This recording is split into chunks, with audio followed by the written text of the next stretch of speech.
You know what I mean? Are you saying that you tried harder? You I made put this in more confusing. work? Sorry. Like I while I was about to tell this, I forgot what I was going to say and then remembered. So it became confusing. I'm sorry.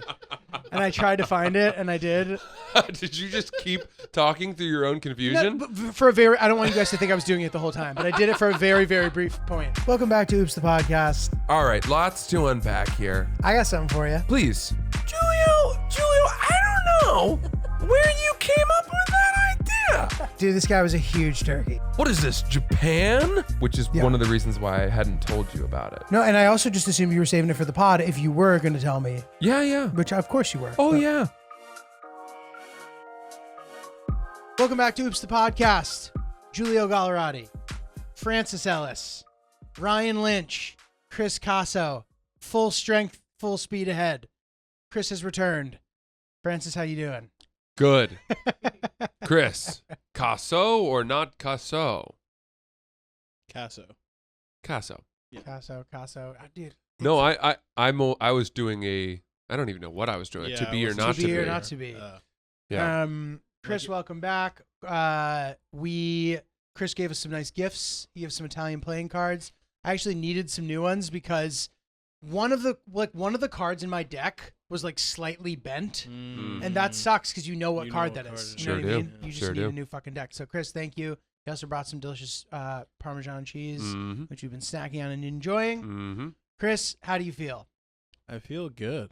I'm not. I thought I was gonna be like all fat and stuff when I came back, but I walked everywhere. So Yeah. Nice. no. And also when you travel, like you're not as bored. So like you don't just like eat because you're bored. Yeah. You know what I mean? So you can sort of, it's kind of nice. You can like eat whatever you want. Now, do you feel refreshed? Yeah. Nice. You went to Italy. I did. Yeah? Yeah. Where? I was in Rome for 5 days, and I did Florence for 5 days. Wow. Yeah. With the fam? No. Oh, you went by yourself? No, I was there for work for 5 days, and then I did by myself for 5 days.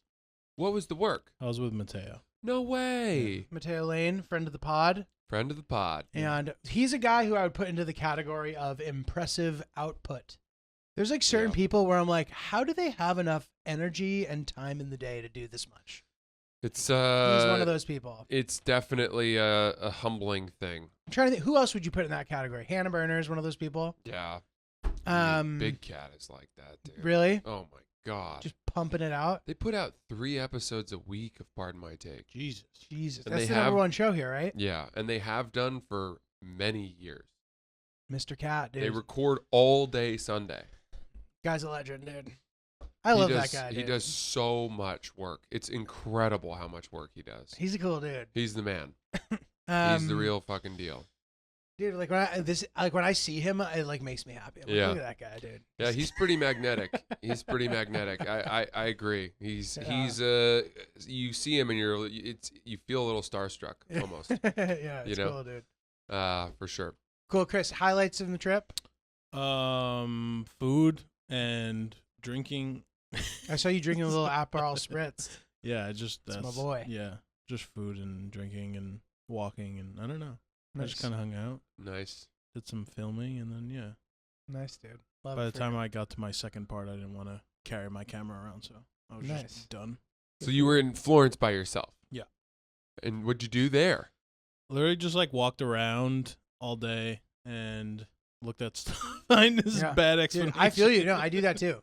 Yeah. What you were explaining is one of my favorite parts of traveling. Yeah. That's cool. Walking around and doing stuff. Yeah, Cool. just looking at stuff. Cool, Thinking yeah. about shit. Yeah. What was funny is it depended because I kind of speak Italian, and by the end of it, I kind of spoke okay. And it was funny depending on what outfit I was wearing. Like when I would go order something, because I would always order in Italian, they would speak English or not back to me. So that was always interesting That's to interesting. see. Because I feel like I generally look, I don't know what I look like actually. But if I was wearing a more European boy outfit, they would speak back to me in Italian. And then I was like, oh, nice. I passed. Dude. Nice. Good. I like that. I love that. Good. For you, bro. Well, here we are. Welcome back, Chris. Welcome back. We got big dinner tonight. We have a big night coming up. Big night. The boys are hitting a big dinner. Big boys dinner. It's almost like an International Guys Day fucking board meeting or something. This is where we might draft our Declaration of Independence. This is where we're going to write our Constitution, our Bill of Rights. Lenin's train trip to Moscow or whatever. Yeah, that's it. St. Petersburg. Oh, speaking of, I watched the World War I movie, All Quiet on the Western Front. Oh yeah, I think I've seen that. Did you watch it? I think so. Is it just came out. Oh, there's an old one. Yeah. There's Okay, no, there was a book, and then I guess they did make an old movie Yeah, many I've years seen ago. the old one. I have not seen this. They made a new one. How is It's it? in German. It's it's the war from a German soldier's perspective. The original one is German too, Sure, I believe, right? It has to I be. think yeah. so. Yeah. Okay, I never sorry. saw the original. It's good. It's a classic. This has sort of changed my mind about war. Interesting. I'm not sure that I would have been good at it. Ah, And I don't know that I ever thought I would be. I was always very drawn to. I mean, I had so much admiration. And we've talked before on the pod about whether or not we would want to join the military or try or anything, with a total awareness of like, I'm not necessarily cut out for it. I have so much respect for our military. And watching this movie, oh man, it's bad. It's yeah. really bad. Now, I don't know. I don't want to get in trouble for saying this, but like, certainly not all wars are as bad as each other. For the people fighting in them. Correct. Right. Yes. Right? I think that's a fair thing to say. That has to be okay. Because the nature of that war, to my knowledge, was like particularly like brutal. It was really bad. Yeah. That was really bad. And I mean, I just think you'd have to say that as technology has improved, and let's say that at least from an American perspective, wars have become, your ability to save someone's life from a medical perspective, helicopters. Right. We didn't have helicopters in World War One. Right. Or Or even like so many things, like obviously modern medicine, but then also just the nature of the way war was fought. Yeah. People being in harm's way more often. You're just getting killed by bayonets. Right. I mean, my God. Bayonets, fighting hand to hand, Yeah. just pushing someone's face into the mud until they drown. Yeah, dude, it's crazy. That's fucked up. It's trench warfare, and there was it's all, the whole movie is set on this 1,000-yard zone of mud and bombed out trees. One trench for the bad guys, one trench for the Germans, one trench for the French, and they keep meeting in the middle and fighting. And I don't want to give this away, but like at the end of the movie, they had a statistic. I love facts at the end of movies. Mm-hmm. And it said something like, this war lasted for multiple years, and at times the line of the front moved, over 4 years it only moved like a couple hundred yards. Wow. That's what they were fighting over. Oh God. And like millions of people dying, just Jesus, piling up.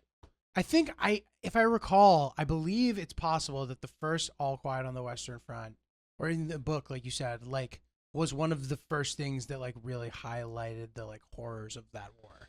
I think. Yeah. And how it was just like brutal. Well, and then what was war like before that? What was war like in the 1400s and the 1500s, the Crusades? Well, so I wonder if there's like something where there was more of an ability to mobilize at that point, because there was like trains and like there were ways to move massive amounts of people still without like certain things that would raise someone's likelihood of survival. So it was like, you know what I mean? Potentially like a larger scale of just like bloodshed was possible. Okay, so let me ask you this. And this is, okay. What war would you, as a coward? Boy, don't loop me into this coward category, dude. I'm just saying you and me in general. From a most scared point of view, what war would you think you could have fought in? What? Wait, do you mean? I thought you were going to say, what war would I have been most afraid to fight in? No. Okay, so why does me being a coward matter at this point? By the way, I'm not saying you. I know, saying, but why does being a coward matter for the question? because if you're like, oh, I don't want to fight in war, At all. but I Okay. have to choose got one. It, got it. I have to choose a war to fight The in. most clean or best conditions, the least likelihood that you would die of the most grisly death imaginable. This might be a boring answer, but like I would just research which war the least people died in and choose that one. Yeah. Yeah, I guess that's true. You know, but dude, it does. That's the Gulf War, probably. Yeah, that was pretty quick, Well, decisive. we didn't lose very many people at all, and it's just over instantly. Few days, right, or something. Yeah. I don't remember specifically, but yeah. So like, dude, I sometimes when a movie or something really captures, and again, I'm sure I've never been quote in the trenches, but like when they capture the essence of war, and it's interesting to see those people who are just like scared fucking shitless. Like the idea of being in that situation is like really scary. And like you just feel bad for those people. You're like, damn, that's gotta be terrified. You could die at any second.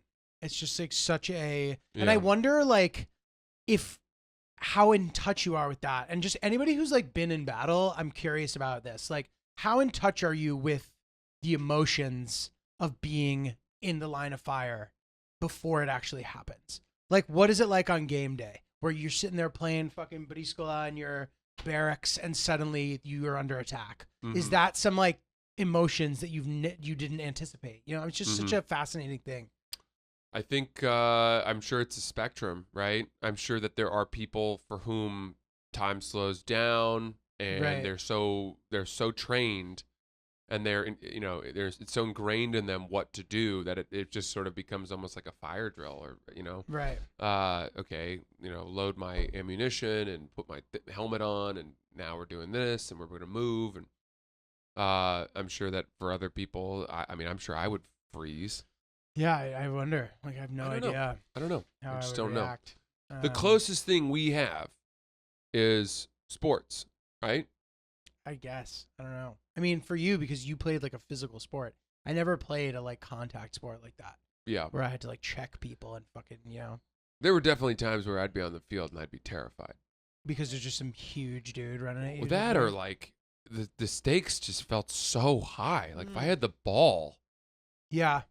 there were times where I would just think, I don't even know how to pass this. Right. No, I know what you mean. Like a big moment, or like Just going from practice to a game was yeah. two totally different things. Yeah. Fear of losing is especially like your team's counting on you. In tennis, it can be like really acute because, the score is 3-3.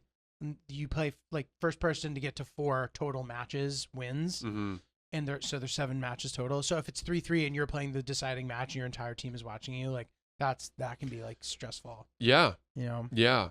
Some people are just cut out for it.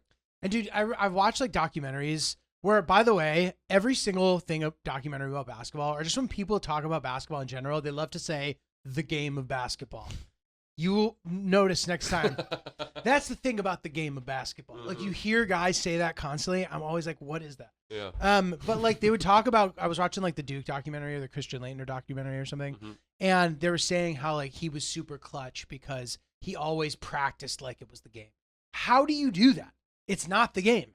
So how can you possibly practice like it's the game if it's not the game? I have an answer for this because I mean, it's moving at the same speed that you would move at in the game. But for example, if you're shooting free throws in practice and it's the game, every single time you miss a free throw in practice, you are then going to be devastated because it was the game and it mattered. Right? Well, Is that wrong? Like you just have to disconnect that part?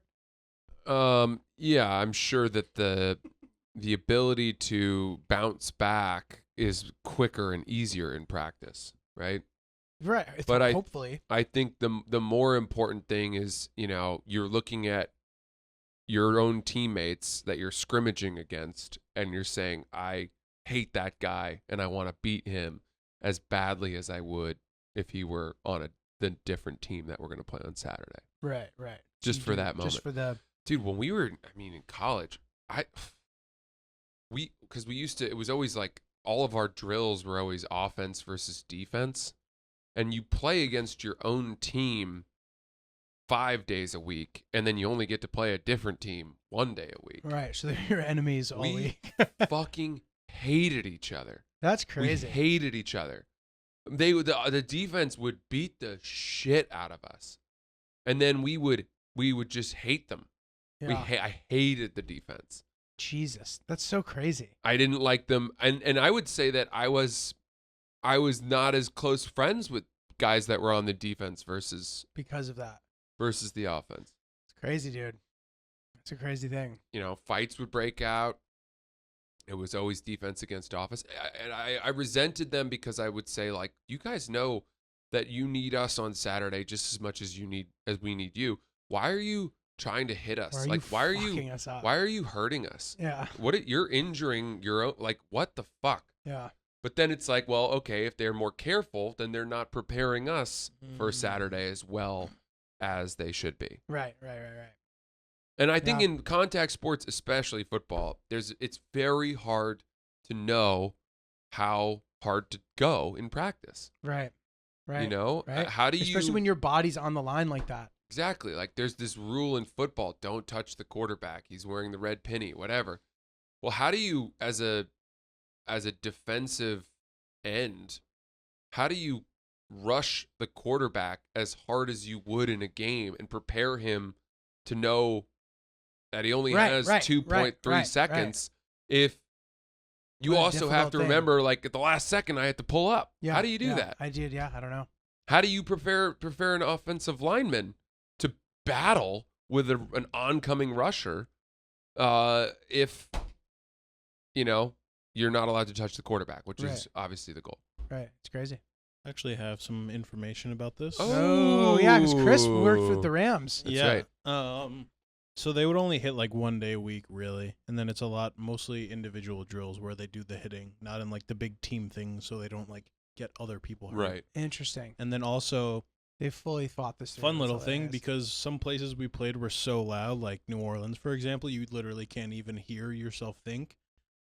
Part of my job, I would play music during practice, and it was so loud. So because they can't talk to each other at the line, so we'd play music so loud so they literally can't talk to each other in preparation for the game. Wow. That's crazy. That's crazy. Yeah. That's cool. Huh. That's some good insider info, dude. Good info. That was better fact than any fact with Ryan. Oh, shots fired. Ryan, how do you feel about that fact? You mad about it? You gonna come with a fact at the end of the episode? It's gonna make that fact look like a. Francis, stop pitting us against each other, bro. This Snapple isn't lacrosse practice, dude. I'm seeing offense and defense right now. I'm telling you what. I think we've figured out who's sitting on which side of the table at dinner tonight. I think the lines have been drawn. Psyched for dinner, dude. We're going to Fort Charles Prime Rib. We're gonna have fucking. I'm drinking. I don't know about you. Oh, you I'm know drinking. me. I'll probably drink and I'm drinking. get in a fight with my wife and sleep on the couch.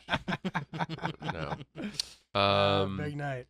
Yeah, Well, dude. man. Okay, so speaking of the fear topic, this is a good one. I thought of this the other day, and I'm curious what you guys think. So, I sent you the video of that like terrifying plane situation. Yes, and I wish you didn't do that. So it's a crazy. Okay, just you keep going. I want to. I sent immediately. Julia likes to send us videos of like planes that are in free fall. Just fucking horror movies from inside the cabin. People shrieking. You know, the drink cart getting airborne in the aisle. You know, shit like that. Just outside the windows, lightning storm. Looks like somebody's in a fucking galactic bowling alley. Yeah, that was like a particularly violent one. Yeah, and I immediately responded. I was like, "You're just sending me this to try to win the flight contest, discourage me from flying for the rest of the year, so that you can win it." That just wasn't true. But I remember sending it and being like, "He's gonna think this." So it was funny that is immediately what you said. Mm-hmm. So there was a video, and you can find it if you Google it, if you're brave enough. I also posted it on my story. Sorry to everybody who was like, "Are you serious, dude?" I don't know how to pronounce it. I think it's LATAM Airlines, LATAM. Oh yeah. I think it's Chilean or Brazilian. It's South American airline. It's flying from Santiago. It's Chilean. Santiago to Asunción, Paraguay. Wow. And somehow they drove through a lightning storm. I read the entire story because it was stressful. which you're not supposed to drive through a lightning storm. Like they try to avoid storms. So I don't know how they ended up in this storm, and it's sort of unclear if like the pilots didn't read the report. I was reading all like the tweets about people saying what could have happened. And basically they drove through this lightning storm, had insane violent turbulence. The nose of the plane ripped off of the plane. Whoa. And they had to emergency land the plane. Everybody's fine. Nothing bad happened. But I was like, oh, that's terrifying. It made me think, what would you rather have happened? Oh boy. Now let's assume, Oh, boy. let's assume that actually, this actually doesn't matter. We don't have to assume anything. So would you rather be in that situation with that crazy, scary turbulence that was a little violent? You saw the video. Everybody's fine. Nobody hurt. Or, and say it lasts, 10 minutes. Maybe it's not that violent for 10 minutes, but it's violent at moments for 10 minutes and you're scared shitless. Or have to do the 17-hour Dubai via Milan to New York flight with acute food poisoning. Wow. It's pretty good. It's a pretty good one. Wow. Dude, I potentially think the food poisoning, honestly. I don't. It's because, like, when you're in that moment and the plane is violently fucking shaking and the lights go off, like, you think you're going to die. I know. But let me tell you this. As a corollary, when the slightest hint of turbulence hits when I am on a plane, I have this weird switch that I flip where my mind instantly says, we're dying and you've lived a great life. Thank you for the time I've had on Earth. One rumble. This has been a great run. I instantly accept my fate and make sure that I am only thinking positive thoughts. I'm not sure if it's some sort of subconscious effort to get into heaven, or if I think it's more, okay, I'm preparing myself for this to get a lot worse, and I really don't want to die screaming and in complete fear. Dude, I'm not kidding you. This is good topic, though. The inner dialogue during turbulence is truly a thing. I'm not kidding you. I was on that flight home. I was on the flight home from Phoenix, and we had some turbulence, and it was a turbulent drop. Yeah, yeah. It was a drop where your stomach, we must have dropped multiple feet. Yeah. And my stomach, you kind of feel like you're just in free fall for a second. Yeah. And not the shake, but the drop. And I instantly looked around to decide whose hand I would hold as we crashed. And there was this guy to my left who was like this old man wearing a mask, and I didn't really want to hold his hand. Yeah. He wasn't the guy. This is not the guy. I didn't like his headphones. I didn't like his skin on his hands. He wasn't the guy that I wanted to die holding hands with. But then I started thinking, well, is that the wrong? We're all God's children, and he needs someone whose hand to hold. And he's sitting next to me, so he's probably gonna want to hold my hand. I'll just hold his hand. Yeah, maybe I will. Maybe I will hold his hand. But for some reason, I wanted to hold a woman's hand, and I wanted to hold an older woman's hand. I wanted I don't know why. Protector mode. Yeah, I wanted like Come here, dear. A woman who only speaks Spanish and had rosary beads around her neck. And she's just like praying. I wanted to connect to the person I thought was closest with God. Yeah, a person who's likely to clap when the plane lands. Who had maybe done the work for us, and then I could ride her coattails. Okay. And I don't know if my mind went that far. It was also probably just a pure squeamishness thing. Like I didn't really want to touch an old man. There was like a weird homophobia to it, I guess. I don't know why. That sounds weird. Dude, you bring up a good point here, though, dude. Like, you bring up a good point. Like, this irrational inner dialogue does happen during turbulence. And to me, this is what happens. So we do this, it bumps, and I go, okay, you know that like planes don't typically have any, like plane has never really gone down. Oh, from you turbulence. reassure yourself. You have nothing to worry about. I go Like the exact opposite. I'm direction. like, stop being a bitch. Like this is fine. You're gonna be fine. I know it may feel unpleasant, but you have an 100% chance of survival. Stop being scared. Like it's not worth it. That's and then I'm like, unbelievable. dude, wouldn't it be crazy if I just texted Hillary right now, being like, sweetie, this is not a joke. This plane is going down. I love you. I'm like, I would never do that though. Okay, focus. Dude, literally, I have that thought. But it is crazy. No matter what, like that's why fear is so interesting. Like it can be irrational. It is. You can know that something you like. Knowing the odds doesn't necessarily make you not scared. Nothing. It can help, but But it's funny because you do go in a way to the same thought I have, which is you envision sending the text to your loved ones. That you're considering the worst outcome. Yeah. Now, this is the end. And I just feel like I'm skipping a step to get there. I'm getting to the point where anything better than what I think is going to happen, I'm happy about. interesting. Yeah. That's good. I Like- mean, that's like a nice thing. All right, tiny bit of shaking. This is about to be the end. We're going down. And I want to be I want the last images in my mind to be the faces of the people I love. Gosh, that's crazy. So that I'm not looking around at chaos and terror and being in terror as we die. Because it's like, it's almost sort of a poetic analogy to how they say, when you're surfing and you get tossed by a wave, if you keep your body loose, you're less likely to get hurt than if you tense up. Why drunk drivers survive. Yeah. Right. Exactly. Survive, yeah. Like I think that if I'm thinking of, the faces of my family and thanking the Lord, whatever power for the time that I've had, and just running the slideshow of love from my life, that there will be peace as I die. And I would much prefer that than thinking like, are we going to save it? Is he going to save it? Can I do anything? Mayday. Dude, totally. I will sometimes start thinking about how death is peaceful. I'll be like, death's not that bad. You don't even know you're dead. It's just like the ultimate, it's like bliss. It's worse for the people who survive. And then you're like, but those people, so bad. Yeah, like it's just, dude, it's a crazy thought process, man. Mm-hmm. Crazy thought process. Yeah. All right, dude. So So the answer, by the way, to your original Yes. question, would I rather go die? No, you don't die. Go through that flight, the Go scary through flight, the then scary flight, do what you did? Nose ripping off. Dude, I hate to say this. When you described what you went through on that flight, I cannot come up with something worse. It was really bad. I'm telling you, like for me, because I've had much smaller versions of that.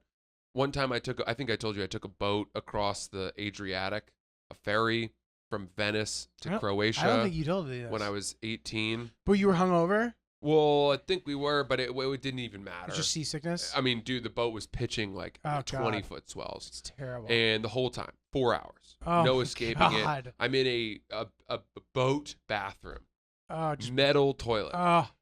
Puking. Oh, People banging on the door. I need to throw up. oh my God. Everybody's throwing up, and there's no escaping it. And that's 4 hours. So your experience, for as long as you had it, It was really bad. endless, all sides. I just, Yeah. that's as bad as it gets, other than physical torture. Truly. Yeah. Truly. Or like really bad. or like watching a child die Yeah. Oh my God. in front of Yeah, you. dude. Very bad. I It was very can't bad. name more than that Yeah. ahead of it that I very would bad. want to do less. But food for thought. 2 terrible scenarios. And, Yeah, that was a good one. yeah, I thought you guys would enjoy that. So, dude, I have an interesting story that I heard. Excellent. And this is just before I go into it. I want you to know that this guy who I'm going to tell you about is not a bad dude at all. He's actually one of the funniest guys I've ever met. Mhm. And like hanging out with him, he's one of those guys you just sit and let him go. And like he's an odd, quirky, like evil genius sort of. All right, Mhm. so I'll say that. But this is about the topic of sending food back. So something comes out, there's a hair in it, whatever, send it back type of thing. This is not what happened in this particular instance, but it's an interesting topic. And sometimes I agree with people doing it. And other times, the people who tend to do it tend to abuse it. Mm-hmm. I can't recall many times where people are sending food back who I'm like, all right, here he goes again. Mm-hmm. So this guy in particular goes to dinner with another friend. They sit down, they order porterhouse, like $200 porterhouse, right? Nice, fancy steak, whatever. Comes out, cuts into it, well done. And he asks for medium rare. He's like, dude, are you fucking serious? Sends it back. And they come out, they're like, hey, I'm so sorry. The manager comes out, we're really sorry about this. Like, we're going to comp your guys' dinner, and we'd love to invite you back. Oh, my God. And they're like, okay. They're like, it's all good. Like, sorry, you know what I mean? It's just like, it's such an expensive steak. Like, we're really looking forward to it. We were just hoping at a place that's this nice, you guys would cook it well enough. They're like, yeah, of course.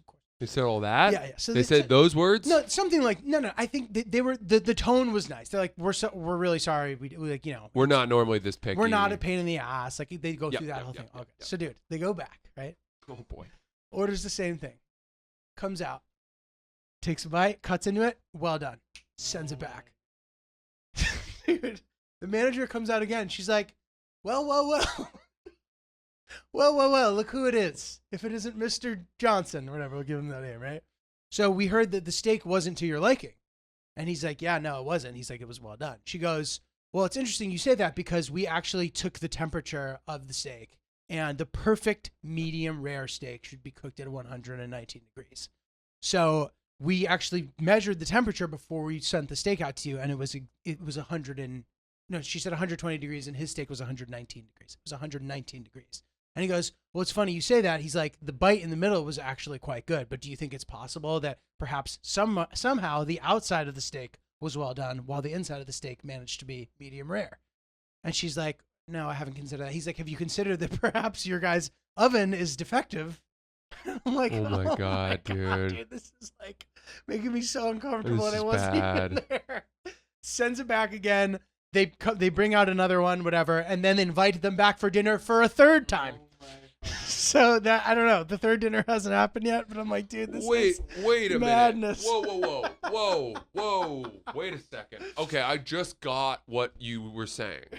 So you're telling me that he goes, has the overcooked steak, sends it back, they bring him out another one at that meal? I think they did, and I think he actually said that it was well done again, actually. But he ate it. I think so, and then they invited them to come. They comped the whole meal, invite them to come back another night. The second time he comes back, sends it back same again. problem. Same problem. How stressed out is this story, dude? It's making you. I'm like, dude. I mean, look. If you're paying $200 for a steak, it's a place you can send a steak back at. Okay, maybe. But it sounds as though he's evaluating the steak based on that end piece, which often is not cooked. It's thinner, right? The edges or whatever. So the middle's always going to be more rare. Right. And I think you are supposed to evaluate a steak's temperature from the middle. Right. And it's I can't wait to get the final update. It's just such the fact that she came out. I was like, well, look who it is. Well done. I should have apparently. known. Yeah. Dude, unbelievable. Dude, that's tough, man. And dude, I gotta be honest, like, and maybe I'm just not like going out to eat enough at like fancy places, like occasionally, whatever. But like, I don't know. I don't even know if I know enough about meat cooking to like. I'd be like, this is not that great. And maybe I'd be like, listen, like it was a little overcooked or something, but I don't know if I'd send it back. I don't know, dude. Dude, I have my threshold for sending shit back is almost like borderline submissive. Yeah, I would never send something back with a hair on it. I am willing to eat feces before I am sending, you know what I mean? Yes. Like the restaurant domed me. Yes. And the times, I can think of times where I have sent something back. One time we were at this really nice seafood restaurant in Portland, Maine with my family out to dinner. Super nice. It's called Scales. And everyone ordered their food. I ordered a tuna steak. and it came out, and the middle was frozen. Oh my God. Okay. Frozen. Yeah. And to the degree that you couldn't cut it. That's crazy. And that was when I said, I'm really sorry. I apologize. Right. I'm like, I'm so sorry, but I think this probably needs to be cooked some more. And they were so embarrassed and and then you let them off the hook. You're right. There's a way to do it where you're not a dick. Because if you're like, come here, give me your finger. Yeah. Touch that. Yeah. Does that feel cooked? Does that feel cooked? I know you guys like hockey up here, but that doesn't feel cooked to me. My wife's got swollen knees, Bring it home for her. Do a little ice, huh? Is that what you want? Did you just bring this out because you saw that she's a little swollen? Listen, I wanted to walk too, but listen. You think we just went through surgery? My little boy over there got his wisdom teeth removed? Huh? Perfect. Dude, insane. Yeah. In that situation, it's fine. Yeah. But agreed, dude. It's like, I'm not saying I disagree with it, necessarily. Like, okay, fine. If they fuck your shit up and you're paying for it, like, I get it. But yeah, I too am like I'm a little bit of a little bitch about it. It's funny. I don't know how much the thought of, well, this is a really fancy restaurant and we're paying a ton for it factors in. I don't know that I feel more entitled to perfection simply because that's probably not true. I think I do. Maybe I do. Like, a really fancy restaurant fucks something up. You're more likely to send it back than if you're at a diner and the food comes out shit. Oh, definitely. Yeah. Definitely. Okay, definitely. I retract. There's a different, but still. statement. But still. Yeah. But it is an interesting thing to examine, dude. But also, okay, this too, like you and I being, we're public figures, Now, granted, a story about me sending food back is never going to make headlines. However, you worry, and you've alluded to this before. You just worry about becoming like the next James Corden somehow. Mm-hmm. Now, it's hard to imagine that like his side of the story makes him sound better in that situation because of how fucking terrible that story is. Yeah. But still, like maybe we're like more hyper aware because of that. Because of just like the idea that people will be talking about it. Oh, I met him one time, served him an espresso martini, threw it in my face. Yeah. He was a dick, dude. Well, I don't know. I wonder if how part of that is, at what point in your life you become famous. Do you mean like you suddenly now are like, I'm better than everybody? My thought would be, let's say that you were a child star and you grew up and you just had success from a really young age where you've never had to make a restaurant reservation. Right. And in anywhere you go, people are like, blah, blah, blah. Well, good to see you, sir. We know who you are.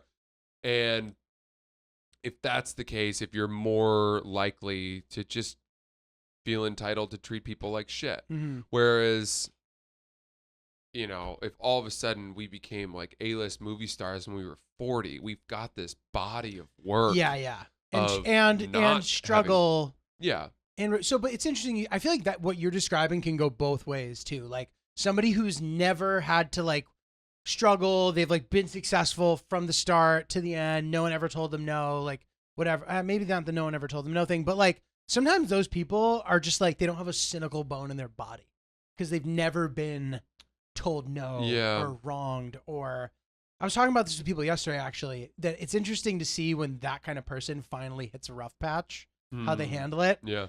And then they're like, that's fuck it. And you're like, oh, thank God you have it too. You have this too. Oh, I thought you didn't. Wait, what do you mean? What are they doing? So like they've been like, they started, say comedy as an example. They started comedy and they just immediately started getting everything. They got Montreal right away. They got cast. They this and that. They were just getting everything, getting paid, making money, doing great all along. And then suddenly they hit some sort of rough patch where something goes wrong. They lose a gig. Whatever happens, and to see that type of person get bitter is interesting. It's a separate thing from what we're talking about. I see what you're saying, yeah. But it could be like reassuring. Yeah. I agree with that. I agree. I don't view, there's this part of me that thinks that once I've, let's say, made it, the luxury of that comes with that is not so much being able to treat people like shit. Totally. Certainly not. But rather that I'll have more luxury to treat them so well that I can create a mystical narrative around myself. And I have an example for you, which is Peyton Manning. And I've never forgotten this. A story went viral a number of years ago where a server at a restaurant he was eating at with a big group of people, right? So it must have been like 8 or 10 people. Took a photo of the bill that he had paid, and it was a huge bill. And because it was 10 people, the tip was included, right? And he had like crossed out tip included and then added like 30% on top of the tip included. That's nice. And this server took a photo of this and like tweeted it and was like, Peyton Manning is really generous. And it went viral. And then that server got fired for, like exposing the fact and anything. Yeah. But what better thing to have go viral about yourself? Totally. What could be better? Yeah. It like there's this part. I think I've told you this before, but like I suspect that if I were to continue to succeed and get more famous, let's say, my tips would just rise, not necessarily out of graciousness, but rather because I'm waiting for that opportunity for a server to do that to me. Right, it's an investment in the likelihood of making myself more likable. You know what I mean? That's my thought. But then again, I do think that there is also everybody I admire who is famous. The vast majority of them are people who try to keep as much as they possibly can private. In their private life and all of this. And I just think that that's probably the safer route, because in the same way that you might but why is that at odds with the tipping thing? Like, you're not necessarily opening yourself up for being put on blast by doing that. Like, by leaving a normal tip, it doesn't make you because more... I say like I'm tipping more because I never know when I keep trying to get that server to take the picture and tweet it.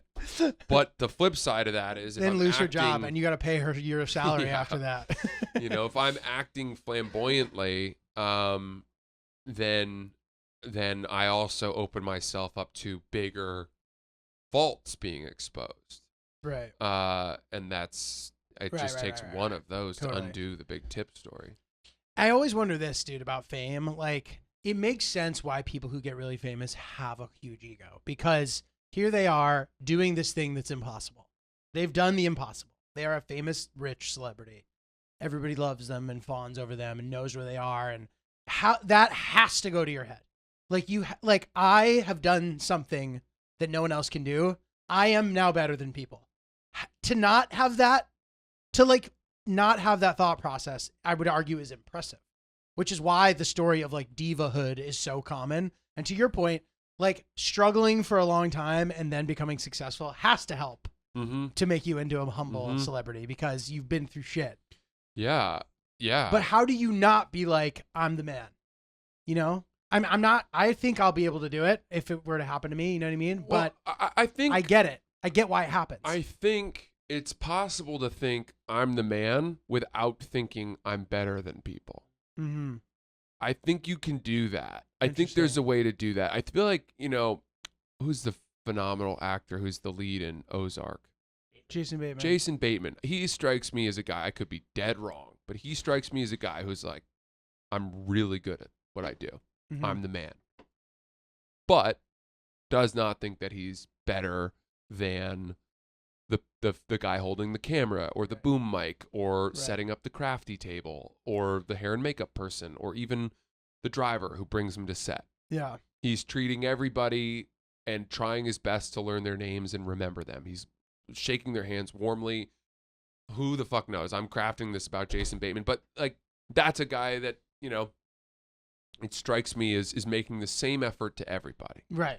Regardless of how much more and more. Now, you get to a point probably where if you're so famous, you can't walk out your door without being mobbed by photographers and paparazzi and kids wanting autographs, and time will disappear if you are as generous as you once were. Right, you can't do it. But you can still present and do your best and protect yourself without being rude. Yeah, but protect yourself is a key term there. So it's like, okay, I need to make it seem like I'm cool, but I think these people are losers. You know what I mean?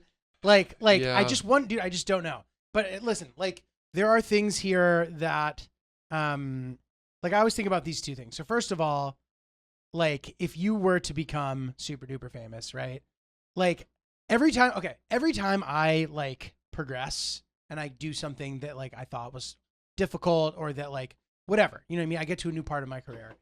I find myself being like, okay, this isn't about me necessarily. Like if I've achieved anything or if I've done anything, like it's more about like a mindset almost. Like I tried to do this, which like is part of it.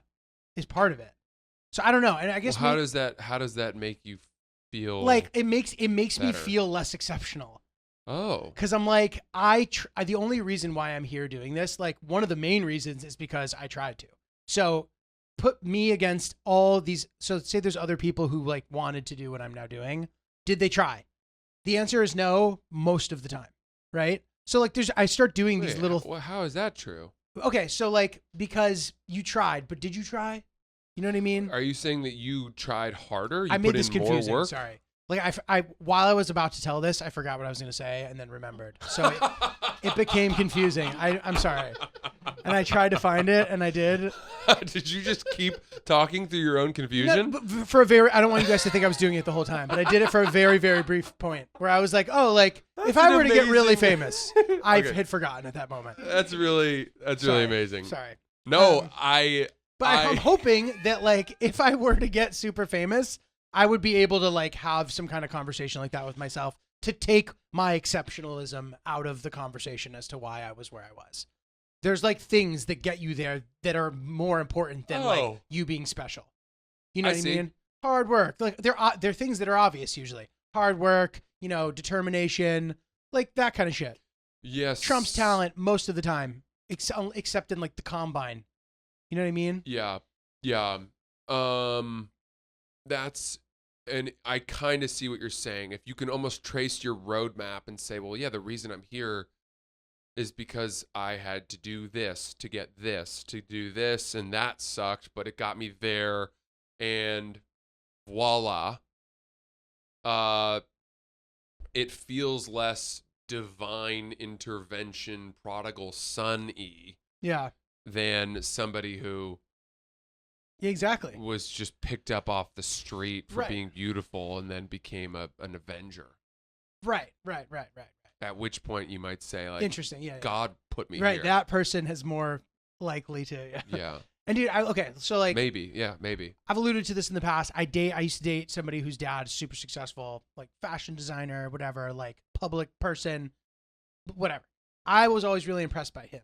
And the way that he was and the things that he would say about his success. He'd be like, I worked hard and you also have to get a little lucky, Julio. I'd be like, that's very nice. How much do you think he believes that though? How much is that the truth? I think he believes it a little. Like I think he was obviously like he's a guy who had a crazy work ethic. Like he would do these like crazy flights and still show up at stuff. And I'd be like, how are you here? He'd be like, you got to do what you got to do. If I didn't, I would feel worse about myself. And I was like, oh, that's good. I believe him. It might be a charade, but I believe him. Dude, it's funny. I mean, you look at people who are gigantic success stories. I can't think of someone who, if you really get into their day, is not busting their fucking ass. I know. Or did for a long period. Totally. There's nobody. I mean. Or just like. Yeah, they're like focused as fuck when they need to be or effective, but like they're putting in the time one way or another. Yeah. It doesn't just happen. And then I realize okay, well, can I imprint that on my own life? And how do I compare my work ethic and total work to what I've seen those people doing? And I realize, maybe I just don't want it as badly as they did. Mm.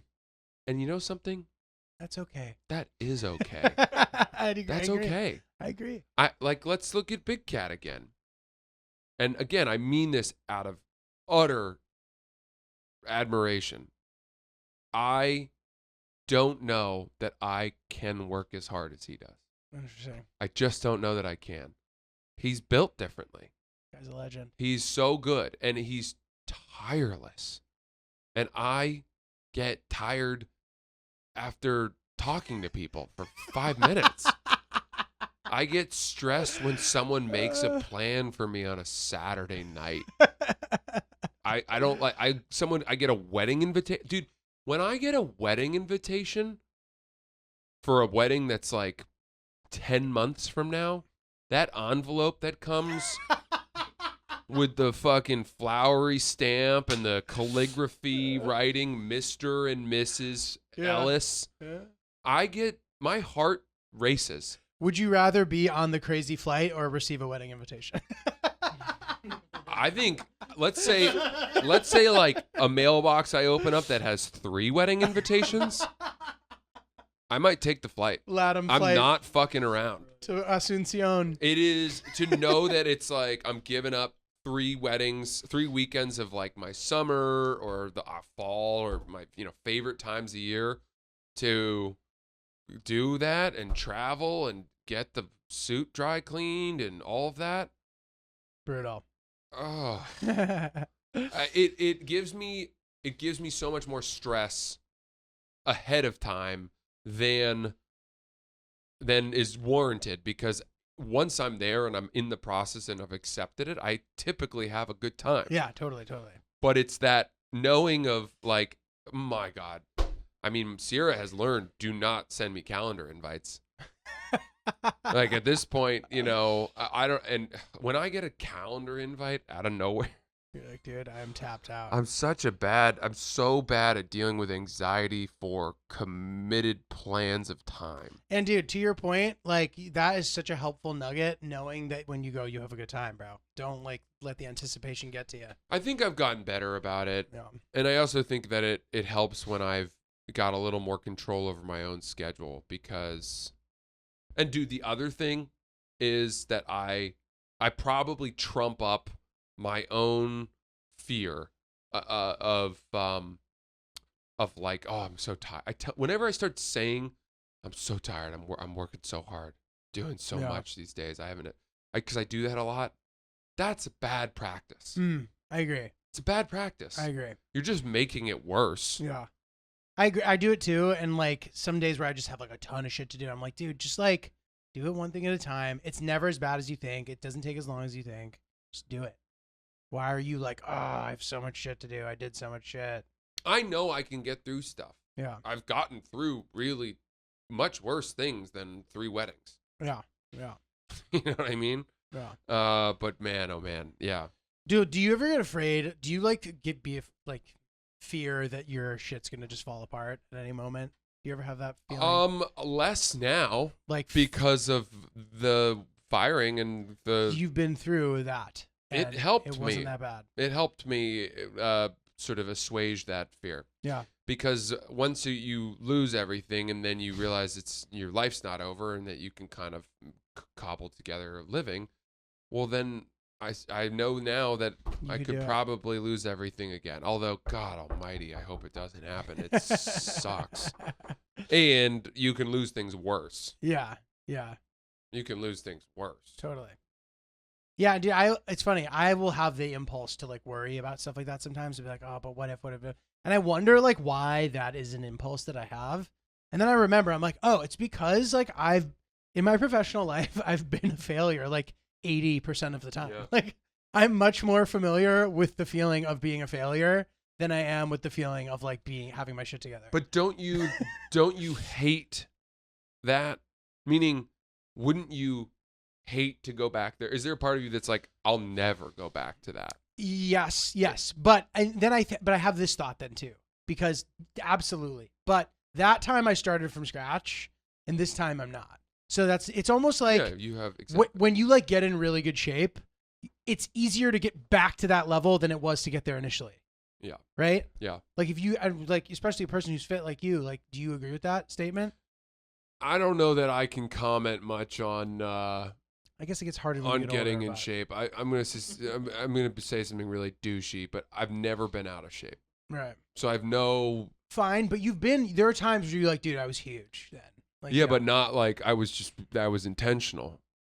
But it wasn't. I've never been overweight. No, I know, but I meant huge, like muscular. Huge. Yeah, and you're saying trying to get back to that? I'm just saying, like the thing, like when you were telling me I was working out with the trainer 3 times a week. I was so muscular or whatever. Like having, and I guess you knew you could get there to begin with. I don't know. This isn't a good example. Well, for the sake of this conversation. No, I know what you mean, but no, I can't pretend to know the challenge of being in shape and then being out of shape and gaining a lot of weight and then getting back in shape. It doesn't even have to be that extreme. Like whatever quote the worst shape you will have been in your adult life. Say a few weeks went by where you didn't go to the gym and you felt puny or something.